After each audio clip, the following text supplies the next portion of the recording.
Hello everyone, welcome to dedicated classes and we are dedicated for you. This is the part 2 of solution exercise 4.3 class 9th. Question number 4 तक मैंने part 1 में करा दिया। अगर आपने नहीं देखा है तो प्लीज़ जाके पहले उसको देखिए, ठीक है। फिर यहाँ पे क्वेश्चन नंबर 5 से ट्राई कर रहे हैं। क्वेश्चन नंबर 5 का मैंने ग्राफ बना लिया है। यहाँ पे अगर आप देखो ध्यान से तो इस ग्राफ पे बिल्कुल क्लियरली कुछ पॉइंट्स मेंशन है। क्वेश्चन में कह रहा है that from the choices given below choose the equation whose graph are given in the figure this and this। ये जो ग्राफ गिवन है ये इनमें से कौन सी इक्वेशन का है ये पूछ रहा है आपसे। समझने वाली बात है, मेरी बात ध्यान से समझिए क्या कह रहा हूँ कि ये जो ग्राफ है ऑब्वियसली किसी ना किसी लाइन ग्राफ का होगा, किसी ना किसी लीनियर इक्वेशन का ग्राफ होगा। आपको ये चूज करना है कि इसका ग्राफ है, इसका ग्राफ है, या इसका ग्राफ है, या फिर इसका ग्राफ है। कैसे चूज करेंगे भाई? हमने आपको क्या बताया कि जितने भी ग्राफ पे जो पॉइंट्स होते हैं वो सॉल्यूशन होते हैं सॉल्यूशन। तो अगर वो सॉल्यूशन है तो सेटिस्फाइड करेंगे। तो आप सबसे पहले इसके ऊपर के पॉइंट्स देख लें कौन कौन से हैं। -1, 1, 0, and 1, -1। As it is graph बना हुआ है आपकी बुक के अंदर, तो ज़्यादा सोचने की ज़रूरत नहीं, जस्ट पॉइंट देखो कौन कौन से पॉइंट हैं। तो यहाँ आपको मिल जाएंगे points on graphs. Points on graph are, एक तो है 0, दूसरा -1, ठीक है, एंड तीसरा है 1, -1, ठीक है। आपने ये देखना है कि कौन सा वाला ऐसा पॉइंट है जिसको ये तीनों पॉइंट सेटिस्फाइड कर रहे हैं। इसमें देखो y के प्लेस पे 0 रखो, x के प्लेस पे 0 रखो, सेटिस्फाइड है, कोई प्रॉब्लम नहीं। y के प्लेस पे 1 रखो, x के प्लेस पे -1 रखो, नहीं। y के प्लेस पे 1, x के प्लेस पे -1, नहीं, सेटिस्फाइड नहीं है। एक भी अगर सेटिस्फाइड ना हो तो छोड़ दो, तीनों सेटिस्फाइड होने चाहिए, ठीक है। अगले पे आ जाओ, यहाँ रखो x के प्लेस पे 0, y के प्लेस पे 0, ठीक है। यहाँ आ जाओ x के प्लेस पे -1, y के प्लेस पे 0, -1 y के प्लेस पे 1, सॉरी। देखो -1 + 1 कैंसिल हो गया, किसके इक्वल पहुंच गया? 0। अभी तक तो सही है। अब थर्ड वाले को देखो, x के प्लेस पे 1, y के प्लेस पे -1, 1 -1 0, तीनों सेटिस्फाइड हो रहे हैं इससे। तो ये जो है आपका करेक्ट आंसर है क्या? x + y = 0।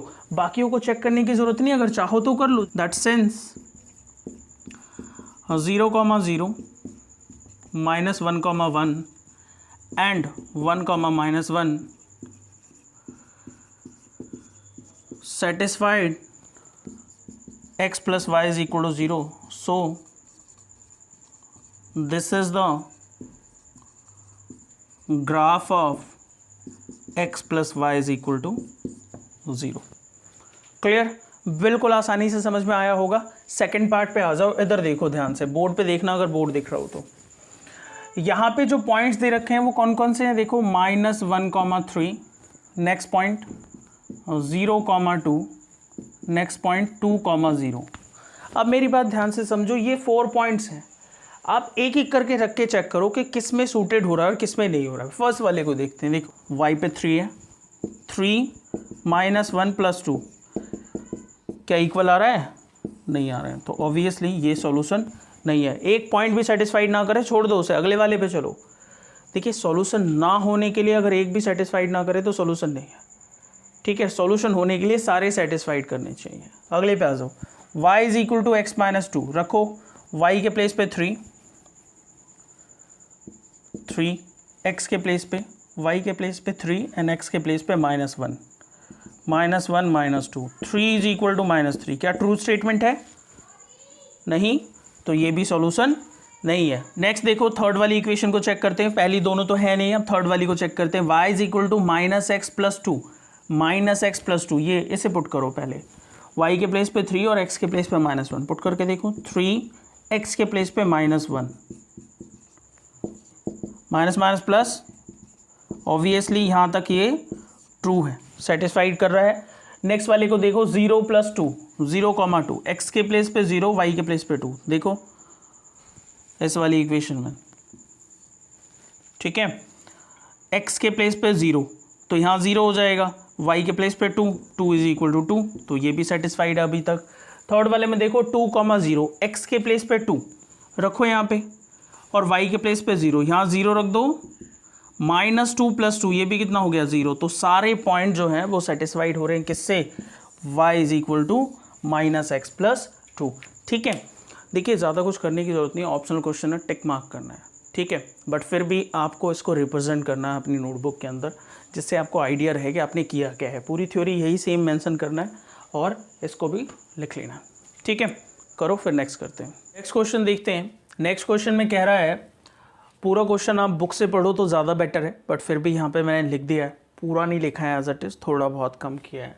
कहता है if the work done by a body, पहली बात तो ये समझो, work done by a body on application of constant force, it means that force is constant. किसी भी वर्क को करने के लिए हमें फोर्स लगाना ही पड़ता है, तभी तो काम होता है। तो वो जो फोर्स है वो कांस्टेंट है, इज डायरेक्टली प्रोपोर्शनल, ऑब्वियसली जानते होंगे डायरेक्ट डिपेंड कर रहा है, यानी कि बढ़ाने पे बढ़ रहा है और घटाने पे घट रहा है, इसे कहते हैं directly dependency. Proportional to the distance travel by the body, यानी कि अगर ये कोई बॉडी है, ठीक है, और इस पे कोई फोर्स लगा रहे हो, लेट्स से कि इस पे फोर्स लगा रहे हो, समझ में आ रहा है, तो ये ऑब्वियसली मूव करेगा नहीं करेगा अपने प्लेस से। लेट्स से कि ये यहां से यहां आ जाता है, ये इसकी इनिशियल पोजीशन थी और ये इसकी फाइनल पोजीशन है। तो भाई यहां से यहां तक इसने कितनी डिस्टेंस ट्रेवल करी, लेट कर लिया कि x डिस्टेंस ट्रेवल करी, ठीक है। इस पे हमने कुछ ना कुछ फोर्स लगाया, वो भी कांस्टेंट, तो लेट किया फिर हमने F फोर्स लगाया जो कि कांस्टेंट फोर्स था, ठीक है।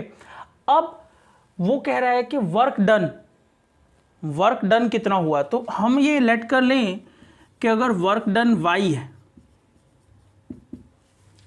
ठीक है, वर्क कितना है y है, तो किस तरीके से इसका आप लीनियर इक्वेशन फॉर्म करोगे, किस तरीके से इसका ग्राफ ड्रॉ करोगे। बेटा समझने वाली क्या बात है यहाँ पे कि जब भी एक ऑब्जेक्ट पे हम फोर्स लगाते हैं तो वो ऑब्जेक्ट मूव करता है, ठीक है, डिस्टेंस आती है, उसमें कुछ ना कुछ डिस्टेंस आती है। तो जो अप्लाइड फोर्स है अगर वो कांस्टेंट हो तो जो वर्क डन होता है वो टोटली डिपेंडेंसी किस पे हो जाती है, डिस्टेंस ट्रेवल पे, ठीक है। अब वर्क डन यहाँ पे आप W से नहीं डिनोट करके किससे डिनोट कर रहे हो, Y से डिनोट कर रहे हो। तो यही सारी चीज़ें पहले हम लिखते हैं। आना होप्स हो कि आपके समझ में आया होगा मैं क्या कह रहा हूँ। लेट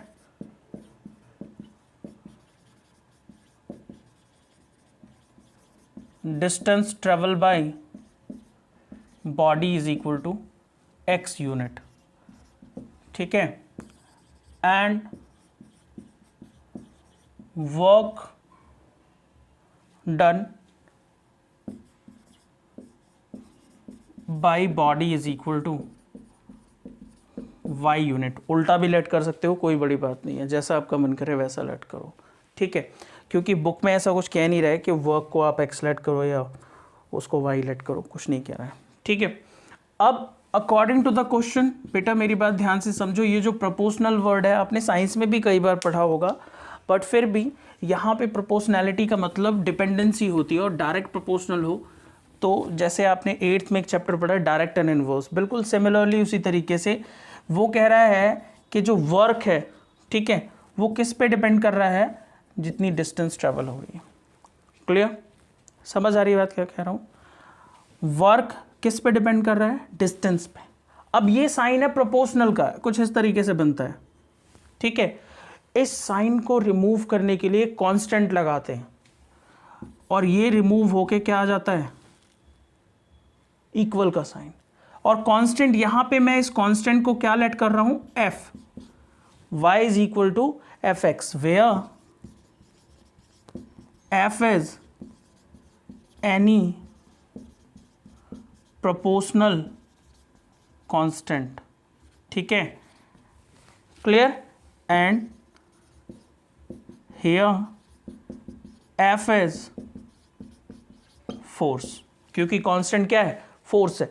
तो इस पूरी लाइन को अगर आप सम अप करना चाहो तो आप यहाँ पे बिल्कुल क्लियरली एक बात लिख सकते हो that where F is constant force.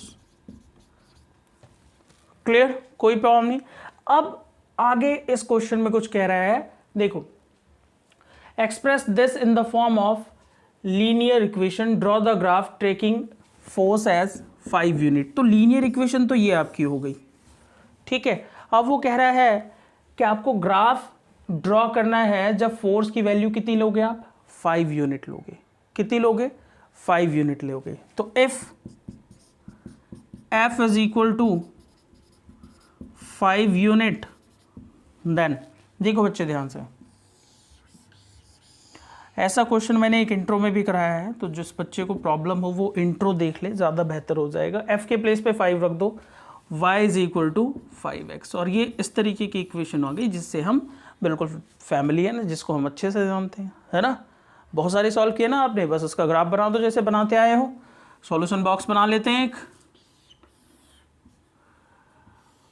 दिख रहा है आपको, इसमें कांस्टेंट टर्म नहीं है तो ओरिजिन से पास होने वाली है ना इक्वेशन, एक्स वाई है ना सिर्फ। If x is equal to 1, पहले 0 रखते हैं, x के प्लेस पे 0 रख दिया, then y is equal to 5 multiply 0, y is also equal to 0। आ गए ना, ओरिजिन से पास हो रही है। If x is equal to 1, put करो बेटा, y is equal to 5 into 1। अब मेरी बात ध्यान से समझो, 2 पॉइंट बहुत होते हैं ग्राफ ड्रॉ करने के लिए, पर जो क्वेश्चन में आगे कह रहा है उसको जरूर कंसिडर कर लिया करो, आपके सॉल्यूशन में आसानी होती है। क्या कह रहा है आगे, 2 यूनिट, क्या डिस्टेंस 2 यूनिट हो तो हमने 1 यूनिट निकाल लिया, 2 यूनिट की भी निकाल लेते हैं, है ना। वैसे तो ग्राफ से रीड करना है पर बुद्धि लगाओ, ठीक है। If x is equal to 2 unit, यहाँ पुट करो, y is equal to 5 into 2, कितना आ जाएगा, 10। तो अब बाकी के आंसर्स यहीं से मिल जाएंगे, ठीक है। जरा इसको फटाफट नोट करो। चलिए अब इसका ग्राफ बना लेते हैं, जो हमारे पास पॉइंट है उनको मेंशन करते हैं। आप देख रहे हो 1, 5, 2, 10, थोड़ी बड़ी क्वांटिटी है एक साइड, तो इसलिए हम बहुत ध्यान से प्लॉट करेंगे। नेगेटिव की ज़रूरत नहीं थी, दैट्स वाई मैंने नेगेटिव प्लॉट किया नहीं है। 1, 2, 3, 4, 5 and so on, and this side 1, 2, 3, 4, 5, 6, 7, 8, 9 and 10। थोड़ा सा केयरफुल होके करना है इसको, बिकॉज कई बार चीज़ें इस तरीके से हो जाती हैं कि बिना स्केल से कर रहे हो, है ना, तो स्केल का इस्तेमाल बहुत ध्यान से करना है। देखो 1 पे कितना है, 0 पे 0, फर्स्ट पॉइंट ये, 1 पे 5। अब तो काफ़ी सारे ग्राफ आप बना चुके हैं तो ज़्यादा कोई प्रॉब्लम होगी नहीं, समवेयर यहाँ आएगा, ठीक है। एंड 2 एंड 10, x पे 2, y पे 10, 2 एंड 10 समवेयर। तो आप क्या करो, हाँ, इस तरीके से लाइन कंस्ट्रक्ट कर दो। ऑब्वियसली स्केल से करोगे तो गलती होने के कोई चांसेस है नहीं, ठीक है। नंबर 7 देखिए, यामिनी और फातिमा 2 स्टूडेंट्स हैं क्लास 9 की। मैंने शॉर्ट में लिखा हुआ है क्वेश्चन, लिखा है Yamini and Fatima 2 students of class 9th of a school together contributed ₹100, together contributed ₹100, ठीक है, okay, towards the prime minister relief fund, यानी कि प्राइम मिनिस्टर रिलीफ फंड में दोनों ने मिलके ₹100 कंट्रीब्यूट किया है, दोनों ने मिलके, ध्यान से समझने वाली बात है। You may take their contribution ₹X and ₹Y, draw the graph for the same. कितना सिंपल क्वेश्चन है कि एक ने X रुपए दिए और दूसरे ने Y रुपए दिए, बट टोटल किया तो 100 आ गया, यही बात है ना। तो बस सिंपल लेट कर लो। सॉल्यूशन में आप क्या लेट कर रहे हो कि लेट कंट्रीब्यूशन लिख लो, contribution of Yamini is equal to ₹X and contribution of दूसरी कौन सी है ये, Fatima, is equal to ₹Y। So according to the question दोनों का कंट्रीब्यूशन कितना है, ₹100 का। X plus Y must be equal to 100, बन गई लीनियर इक्वेशन। कुछ है ही नहीं, बिल्कुल ईजी है। अब लीनियर इक्वेशन बनाने के बाद इसका ग्राफ ड्रॉ करना है, ग्राफ ड्रॉ करने के लिए हमें सॉल्यूशन निकालना पड़ेगा। बॉक्स बनाते हैं, एक बॉक्स बना के ये x और ये y, if x is equal to 0 रखिए, 0 plus y is equal to 100, then y must be equal to 100, 0 100। देखिए बहुत सारे ग्राफ आप बना चुके हैं, इसमें कुछ भी नहीं है अब आपके लिए, ठीक है। If y is equal to 0 रखिए बेटा, x plus 0 is equal to 100, then x की वैल्यू कितनी आ गई 100। तो ये दूसरा सॉल्यूशन आ गया आपके पास, y पे 0 और x पे 100, ठीक है। अब आप लोग वीडियो पॉज करके ग्राफ बनाओ, ठीक है। चलिए इसका कंट्रीब्यूशन देखते हैं। 100 एक बड़ा अमाउंट है ग्राफ पे प्लॉट करने के लिए, तो हम 1 यूनिट जो है वो 20 का ले लेते हैं। मेरा ख्याल है कि कंफर्टेबल होंगे आप सभी। 20, 40, 60, 80 एंड 100। सिमिलरली 20, 40, 60, 80 एंड 100 यू लिख देना, यूनिट जो भी है, ठीक है। अब देखो फर्स्ट पॉइंट क्या है, x पे 0 और y पे 100, ये रहा यहाँ कौन सा पॉइंट 0, 100, ठीक है बेटा। और दूसरा 100, 0, ये रहा यहाँ। बिल्कुल आसान है, दोनों को ज्वाइन कर दीजिए, आपकी लीनियर इक्वेशन बनके तैयार है। बिल्कुल लीनियर इक्वेशन का ग्राफ लो जी, क्या था वो, x plus y is equal to 100, x यामिने ने दिए, y फातिमा ने दिए, और टोटल मिलके 100 हो गया। आसान है ना, सारी एक्सरसाइज ऐसी ही आसान है, जल्दी नोट करो। क्वेश्चन नंबर 8 में फ़ारेनहाइट और सेल्सियस का रिलेशन दे रखा है, आपने छोटी क्लासेस में भी पढ़ा होगा। f is equal to 9/5 C plus 32, ठीक है। वेयर f फ़ारेनहाइट टेम्परेचर को शो कर रहा है और c जो है वो सेल्सियस टेम्परेचर को शो कर रहा है। मेरी बात ध्यान से सुनो, जैसे वेस्टर्न कंट्रीज़ है, कनाडा, USA, इन सब में जो टेम्परेचर है वो फ़ारेनहाइट में मेज़र किया जाता है और हमारे यहाँ पे वो सेल्सियस में मेज़र किया जाता है। तो दोनों को एक लीनियर इक्वेशन के थ्रू कनेक्ट कर सकते हैं, ठीक है। वो फॉर्मूला जो है वो उसने दिया हुआ है। अब वो आपसे कह रहा है कि सेल्सियस को लो x एक्सिस पे और फ़ारेनहाइट को लो y एक्सिस पे। बुक में ऐसा लिखा हुआ है, पूरा पढ़ना। और फर्स्ट पॉइंट कह रहा है कि ग्राफ ड्रॉ करके दिखाओ। ग्राफ ड्रॉ करने के लिए आप सब जानते हैं, मैंने आपको बताया कि एक x एक्सिस पे होना चाहिए, एक y एक्सिस पे होना चाहिए। तो या तो आप c के प्लेस पे x रख सकते हो क्योंकि वो x एक्सिस पे, और f के प्लेस पे y रख सकते हो क्योंकि वो y एक्सिस पे। समझ में आ रही है बात? या फिर नॉर्मली इनको सॉल्व करो, c को x मानो और f को y मानो अपने दिमाग में, कोई प्रॉब्लम नहीं है, ठीक है। देखो ध्यान से, यहाँ मुझे 5 दिख रहा है नीचे, अगर c पे मैं 5 के मल्टीपल्स रख दूँ तो आसानी से कैंसिल होकर वैल्यू आ सकती है ना। देखो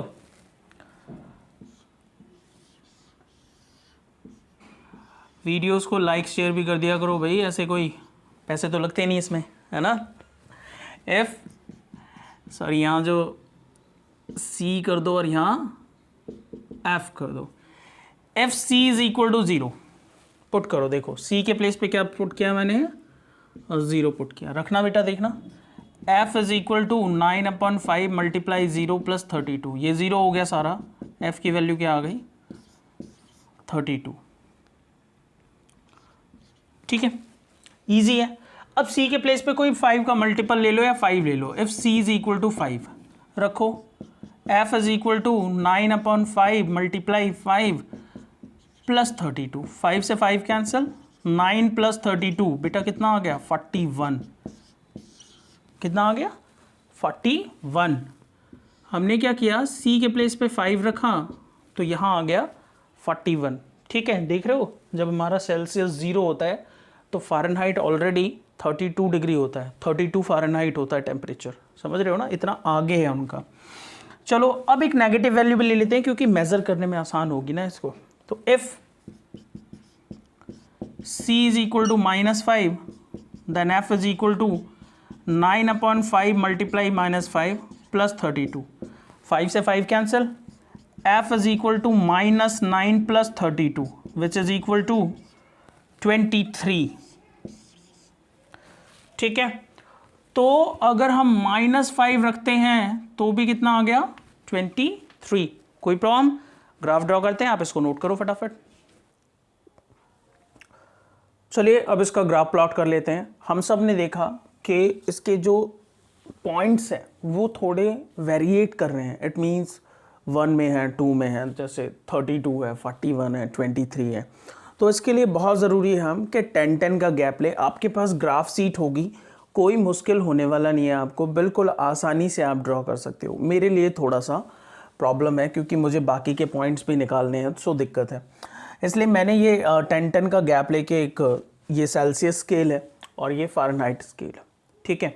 इस पे सबसे पहला पॉइंट सेल्सियस पे 0 और एफ पे 32। देखो फ़ारेनहाइट पे 32, 30, 31, 32 ये रहा पॉइंट, ठीक है। दूसरा सेल्सियस पे 5 तकरीबन यहाँ, क्लियर। और फ़ारेनहाइट पे 41, 40 और 1, 41, ठीक है। आगे आ जाओ, सेल्सियस पे -5 यहाँ और फ़ारेनहाइट पे 23, 20 ये है, 21, 22, 23 यहाँ कहीं आएगा। तो ये तीनों जो पॉइंट हैं इनको हम ज्वाइन करके लाइन बना देते हैं, ठीक है। बहुत ध्यान से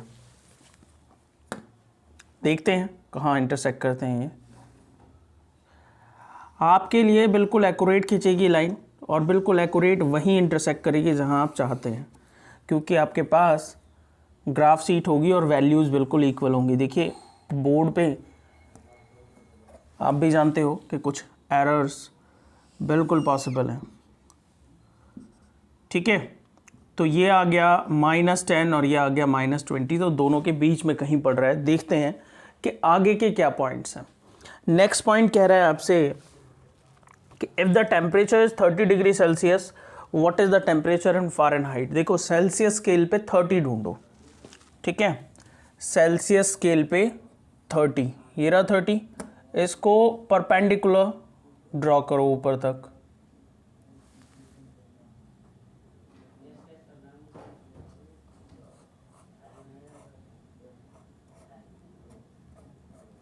तो जब 30 डिग्री सेल्सियस को यहाँ से आप यहाँ मैच कर रहे हो तो ये तकरीबन, अगर परपेंडिकुलर डालें वाई एक्सिस से तो यहाँ आ रहा है, जो कि वैल्यू अप्रॉक्सीमेट 86 आ रही है। 30 डिग्री सेल्सियस पे जो फ़ारेनहाइट है वो है 86 फ़ारेनहाइट, ठीक है। सेकेंड पॉइंट देखते हैं। सेकेंड पॉइंट कह रहा है, third point sorry, if the temperature is 95 degree Fahrenheit, 95 degree Fahrenheit, ध्यान से देखो 95 फ़ारेनहाइट पे कहाँ है, यहाँ अप्रॉक्सीमेटली। अब आप इसे थोड़ा सा और आगे कर लो, इसलिए कह रहा हूं कि ग्राफ बहुत ध्यान से ड्रॉ करो। 95 को अगर आप परपेंडिकुलर डालोगे तो तकरीबन यहाँ आएगा, ठीक है। ज़रा खींच के देखो कहाँ मैच हो रहा है परपेंडिकुलर, बिल्कुल 30 और 30, 40 के बीच में, बिल्कुल 30 और 40 के बीच में, इट मीन्स 35 पे। समझ आ रहा है। तो ये सारे पॉइंट आपको ग्राफ से देखने हैं, ऐसा नहीं है कि आप लीनियर इक्वेशन से देख नहीं सकते हो, बिल्कुल देख सकते हो। आपको भी पता है वैल्यू पुट करो दूसरी वैल्यू निकल जाएगी, बट ग्राफ से देखने के लिए बोला है आपको। तो 95 डिग्री फ़ारेनहाइट किसके इक्वल है बेटा जी, 95 डिग्री फ़ारेनहाइट इक्वल है 35 डिग्री सेल्सियस के। चलिए फोर्थ पॉइंट देखते हैं।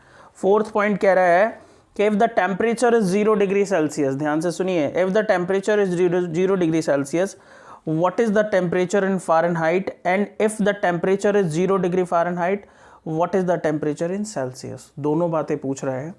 पहले तो पूछ रहा है कि अगर 0 डिग्री सेल्सियस हो तो कितना आएगा, दूसरा पूछ रहा है 0 डिग्री फ़ारेनहाइट हो तो कितना आएगा। समझ आ रही है बात क्या कह रहा हूँ।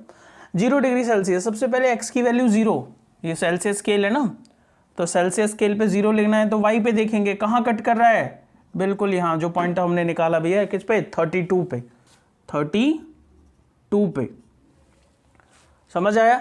तो 0 degree Celsius is equal to 32 degree Fahrenheit. अब दूसरी बात आ गई, 0 डिग्री फ़ारेनहाइट, बेटा देखो यहाँ पे फ़ारेनहाइट तो इस पे 0 होगा ना, सेल्सियस पे कहाँ कट कर रहा है ये। अब इस पॉइंट को एग्जैक्ट देख पाना कितना मुश्किल है, यहाँ पे तो बहुत ही ज़्यादा मुश्किल है, बट फिर भी अप्रॉक्सीमेट आप एक देख सकते हो कि 17-18 के आसपास है। ठीक है। अगर आपको नहीं पता चलता है तो जो इक्वेशन स्टार्टिंग में दे रखी थी ना, क्या इक्वेशन थी, 9/5c + 32, ठीक है। इसमें ये देखो कि इसमें क्या कह रहा है, ये कह रहा है फ़ारेनहाइट 0 है, तो फ़ारेनहाइट के प्लेस पे क्या रख लो, 0। ध्यान से समझो, इसे इधर ले जाओ 0, पहले एलसीएम ले लो। 9c/5 = -32, 9c = -32 × 5, वही जैसे नॉर्मली सॉल्व करते थे। हाँ 150/9, ठीक है, 150 160/9। इसका डिवीज़न करके देख लो, 9 160, 9 1 जा 9,